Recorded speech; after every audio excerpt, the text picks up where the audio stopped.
खबर आई कि भारत सरकार सभी प्राइवेट क्रिप्टो करेंसीज को बैन कर सकती है। खबर आते ही क्रिप्टो करेंसी के बाजार में अफरा तफरी मच गया और बाजार ताश के पत्तों की तरह नीचे गिरने लगा।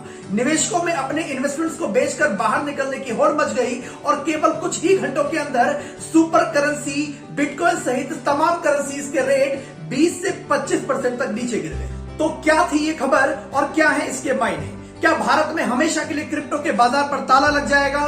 क्या इन्वेस्टर्स का सारा पैसा डूब जाएगा? क्या आपको इन्वेस्टमेंट करना चाहिए, होल्ड करना चाहिए या सोल्ड करना चाहिए? इन तमाम सवालों के साथ आज मैं वंश मिश्रा हाजिर हूं पुनः आपके सामने एक नए फ्रेश वीडियो में एक क्रिप्टो करेंसी की एबीसीडी के साथ। आज की वीडियो में मैं आपको बताऊंगा कि क्रिप्टो करेंसी है क्या, ये कैसे काम करता है, इसके एडवांटेजेस क्या है और क्या है इसके डिसएडवांटेजेस। मैं बताऊंगा कि ब्लॉकचेन्स क्या होते हैं, क्रिप्टोग्राफी क्या होता है, माइनर्स क्या है, माइनिंग्स क्या है, पीयर टू पीयर मार्केट किसे कहते हैं, और अब जब सरकार ने ये साफ कर दिया है कि वो क्रिप्टो करेंसीज को लेकर के रेगुलेशंस लाने वाली है, तो इसके बाद भारत में क्रिप्टो करेंसी का भविष्य क्या होने वाला है। इस वीडियो में आगे बढ़ने से पहले आप सभी से एक विनम्र निवेदन है कि इस चैनल को सब्सक्राइब कीजिए और बेल आइकन को हिट कीजिए। क्रिप्टो को समझने के लिए एक छोटा सा एग्जांपल लेते हैं।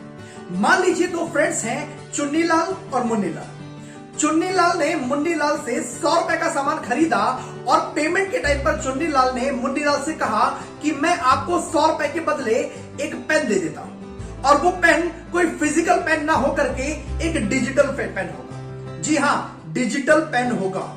यानी कि अभी तक जो ट्रांजैक्शंस हम लोग फिजिकल कमोडिटी या फिजिकल करेंसीज के साथ करते थे, अब वो ट्रांजैक्शंस डिजिटल करेंसीज के साथ हुआ करेगी। पर यहां पर एक प्रॉब्लम है, ये पेन तो एक डिजिटल पेन है, और अगर ये डिजिटल पेन है तो फिर तो इससे कोई भी कॉपी पेस्ट कर सकता है, चाहे तो हजारों लोगों को ईमेल में अटैच करके भेज सकता है, या खुद से इसे मल्टीप्लाई कर करके 100 नए पेन जनरेट कर सकता है। तो यहां पर एक रिवोल्यूशनरी सॉल्यूशन है। क्या हो कि ये सारे ट्रांजैक्शंस एक साथ अगर किसी एक लेजर या 2 लेजर में रिकॉर्ड ना करके एक साथ कई सारे सिस्टम्स में रिकॉर्ड कर दिया जाए तो, यानी कि चुन्नीलाल के पास कितने डिजिटल पेन हैं, उसने उसमें से कितना डिजिटल पेन मुन्नीलाल को दिया, अब मुन्नीलाल के पास कितना डिजिटल पेन हो गया और चुन्नीलाल के पास कितना डिजिटल पेन बचा, इन सारे ट्रांजैक्शंस को एक साथ कई सारे सिस्टम्स में अगर रिकॉर्ड कर दिया जाए तो इससे हेराफेरी के चांसेस खत्म हो जाएंगे। क्योंकि अगर अब कोई इसमें फेरबदल करने की कोशिश करेगा तो वो बाकी सारे सिस्टम से मिसमैच हो जाएगा और वो आसानी से पकड़ा जाएगा। अब इस एग्जांपल की हेल्प से एक एक करके सभी टर्म्स को समझने की कोशिश करेंगे। सबसे पहले बात करते हैं क्रिप्टो करेंसी की। ये जो डिजिटल पेन था ना, इसी को कहते हैं क्रिप्टो करेंसी। क्रिप्टो यानी कि सीक्रेट एंड करेंसी यानी कि मीडियम ऑफ एक्सचेंज, यानी कि एक सीक्रेट मीडियम ऑफ एक्सचेंज जिसके बारे में किसी को कुछ पता ना हो। ये जो पब्लिक लेजर था जिसे एक साथ कई सारे सिस्टम में मैनेज किया जा रहा था, इसे का नाम है पीयर टू पीयर नेटवर्क, और जिस सुपर टेक्नोलॉजी की हेल्प से ये सब मेंटेन हो रहा था, इसे कहते हैं ब्लॉकचेन्स। जी हां, ब्लॉकचेन्स यानी कि ब्लॉक्स का चेन्स। आपने जंजीर देखा होगा जिसमें कई छोटे छोटे ब्लॉक्स को मिला करके एक बड़ी जंजीर को बनाया जाता है, और जितनी बड़ी जंजीर चाहिए उतने सारे ब्लॉक्स उसके अंदर ऐड कर दिए जाते हैं। पीयर टू पीयर नेटवर्क के जरिए ये जो पब्लिक लेजर मेंटेन किया जा रहा है, इसमें जब कोई एक लेजर भर जाता है तो उसके पीछे दूसरे लेजर्स को ऐड कर दिया जाता है।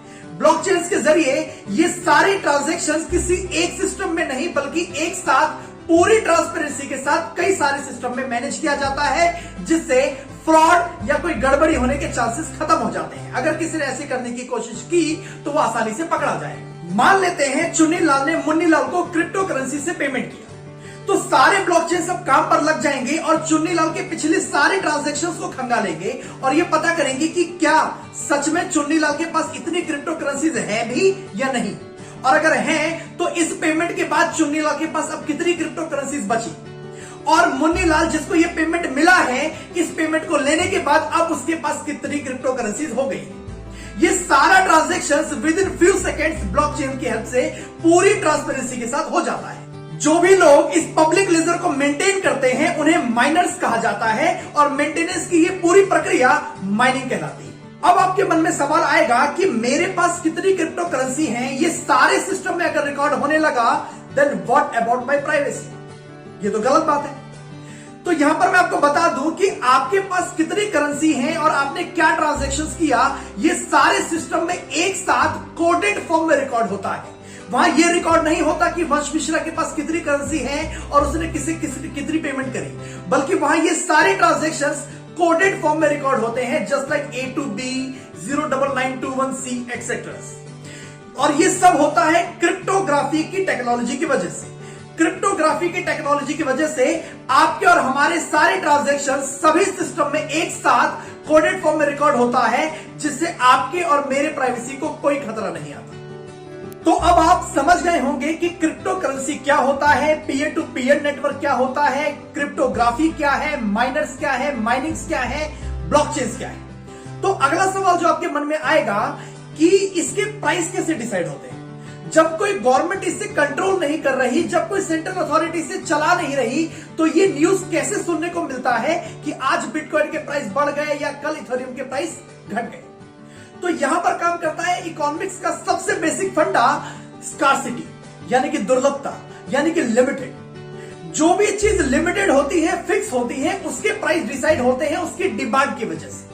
अगर उसका डिमांड ज्यादा है तो प्राइस बढ़ जाएगा, और अगर उसका डिमांड कम है तो प्राइस घट जाएगा। और ऐसा ही होता है क्रिप्टो करेंसी के केस में। जिस क्रिप्टो करेंसी की प्राइस की डिमांड ज्यादा है उसका प्राइस ऑटोमेटिकली बढ़ता चला जाता है, और सिमिलरली अगर उसके डिमांड कम हो जाए तो उसके प्राइस घट जाते हैं। क्यों? क्योंकि इसके सप्लाई फिक्स है। किसी भी क्रिप्टो करेंसी की सप्लाई प्री प्लान्ड होती है, वेल डिफाइंड होती है, वो फिक्स होती है, उसे घटाया या बढ़ाया नहीं जा सकता।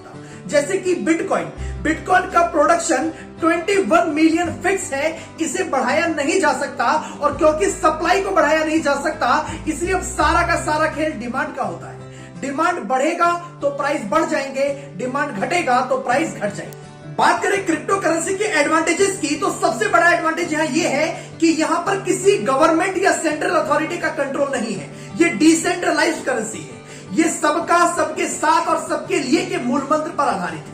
दूसरा, इसके प्राइस किसी दो देशों के डिसीजंस, पॉलिटिकल पार्टीज या उनके लीडर्स के आइडियोलॉजी पर बेस्ड नहीं होते, ये प्योरली मार्केट के डिमांड और सप्लाई के ऊपर बेस्ड होते हैं। बात करें सेफ्टी की, तो क्योंकि ये ब्लॉकचेन्स की टेक्नोलॉजी पर बेस्ड है, यहां पर लोगों को अपना पैसा इसलिए सेफ लगता है। आने वाले समय में हो सकता है कि कई सारी और इंडस्ट्रीज भी ब्लॉकचेन की टेक्नोलॉजीज को यूज करेंगी। बात करें क्रिप्टो करेंसी के डिसएडवांटेजेस की, तो इसका डिसएडवांटेज भी वही है जो इसका एडवांटेज है, क्योंकि यहां पर कोई सेंट्रल अथॉरिटी नहीं है, गवर्नमेंट का कोई कंट्रोल नहीं है। इसलिए यहां पर आपके पैसे किसके पास गए और वहां पर कल को क्या होगा, इसके बारे में आप किसी से कंप्लेन नहीं कर सकते। कल को अगर आपके साथ कोई फ्रॉड हो गया तो आप किसके पास कंप्लेन करने जाएंगे, क्या बताएंगे आपने पैसा किसे दिया था? कोई नहीं जानता। ये क्रिप्टो करेंसी है, यानी कि सीक्रेट करेंसी है। आपके पैसे आपके पास से निकले तो किसके पास गए और उसने उसका क्या यूज किया, इसके बारे में कोई कुछ नहीं जानता। दूसरा, क्योंकि किसी को कुछ नहीं पता, इसलिए आपके पैसों का मिसयूज हो सकता है। हो सकता है कि आपके पैसे किसी टेररिस्ट एक्टिविटीज में यूज हो जाए, हो सकता है कि आपके पैसों को ब्लैक मनी को व्हाइट करने में, कन्वर्ट करने में यूज किया जाए, यानी कि आपके पैसों का अनएथिकल यूज भी क्रिप्टो करेंसी की मदद से किया जा सकता है। अब आपके मन में सवाल आएगा कि भारत में क्रिप्टो करेंसी का क्या भविष्य है? क्या ये लीगल है? क्या ये लीगल टेंडर है? क्या इसमें इन्वेस्ट करना चाहिए? अगर इन्वेस्ट किया हुआ है तो होल्ड करना चाहिए या सोल्ड करना चाहिए? इन तमाम सवालों का जवाब मैं आपको दूंगा अपने अगले वीडियो में, क्योंकि ये वीडियो थोड़ा सा ज्यादा लंबा हो जाएगा। आप अगले वीडियो को देखने के लिए इस चैनल को सब्सक्राइब कीजिए और बेल आइकन को हिट कीजिए। क्रिप्टो करेंसी की इस यूजफुल वीडियोस को आप अपने फ्रेंड्स और फैमिली में शेयर करना ना भूलें। तब तक के लिए जय श्री कृष्णा टू ऑल।